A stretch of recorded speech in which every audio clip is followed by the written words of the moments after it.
Fitness ട്രെയിനേഴ്സായി ഒരുപാട് പേര് ഇന്നത്തെ കാലത്ത് ജോലി ചെയ്യുന്നുണ്ട്.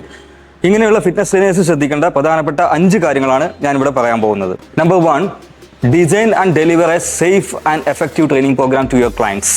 അതായത് നിങ്ങളുടെ ക്ലയൻസിന് സേഫും സ്യൂട്ടബിളുമായിട്ടുള്ള ഒരു ട്രെയിനിങ് പ്രോഗ്രാം ഷെഡ്യൂൾ ചെയ്യാനും അത് അവരെ കൊണ്ട് ചെയ്യിപ്പിക്കാനും വേണ്ട ഇനഫ് നോളജ് നിങ്ങൾക്കുണ്ടായിരിക്കുക. Number 2, be confident and pleasant enough while attending your clients. അതായത് നിങ്ങളുടെ ക്ലയൻസിനെ ഫ്ലോറിലോ ജിമ്മിലോ അറ്റൻഡ് ചെയ്യുന്ന സമയത്ത് നിങ്ങൾ നല്ല കോൺഫിഡൻ്റ് ആയിരിക്കുക. അതേപോലെ നിങ്ങളുടെ ക്ലയൻസിന് നിങ്ങളുടെ കൂടെ എക്സസൈസ് ചെയ്യാൻ വേണ്ടിയിട്ടുള്ള ഒരു കംഫർട്ട് ഫീൽ അവർക്ക് കൊടുക്കുന്ന രീതിയിൽ നിങ്ങൾ നല്ലൊരു പ്ലസന്റ് അറ്റ്മോസ്ഫിയർ അവിടെ ക്രിയേറ്റ് ചെയ്യാനും അതിന് നിങ്ങൾ ഏബിൾ ആയിരിക്കുകയും ചെയ്യണം. Number 3, take feedbacks from your clients during and after training. അതായത് നിങ്ങൾ ട്രെയിനിങ് കൊടുക്കുന്നതിനിടയിൽ നിങ്ങളുടെ ക്ലയൻസിനോട് നിങ്ങൾ ഫ്രീക്വൻ്റ് ആയിട്ട് ഫീഡ്ബാക്ക് എടുക്കാൻ ശ്രമിക്കുക. അതേപോലെ ട്രെയിനിങ് കംപ്ലീറ്റ് ആയ ശേഷവും അവരുടെ അടുത്ത് നിന്ന് പ്രോപ്പർ ഫീഡ്ബാക്ക് എടുക്കുക.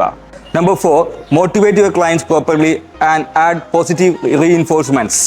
നിങ്ങളുടെ ക്ലയൻസിനെ നിങ്ങൾ എപ്പോഴും മോട്ടിവേറ്റ് ചെയ്യാനും അവരുടെ എക്സസൈസിലെ നല്ല വശങ്ങളെക്കുറിച്ച് നിങ്ങൾ കൂടുതലായിട്ട് എംഫസൈസ് ചെയ്തുകൊണ്ട് അവരുടെ എക്സസൈസ് കണ്ടിന്യൂ ആയി പോകാൻ വേണ്ടിയിട്ടുള്ള ഒരു പോസിറ്റീവ് റീഇൻഫോഴ്സ്മെൻറ്റ് നിലനിർത്താനും പ്രത്യേകം ശ്രമിക്കുക. Number 5, the last and final, don't forget to help your client to keep the equipments re-racked properly.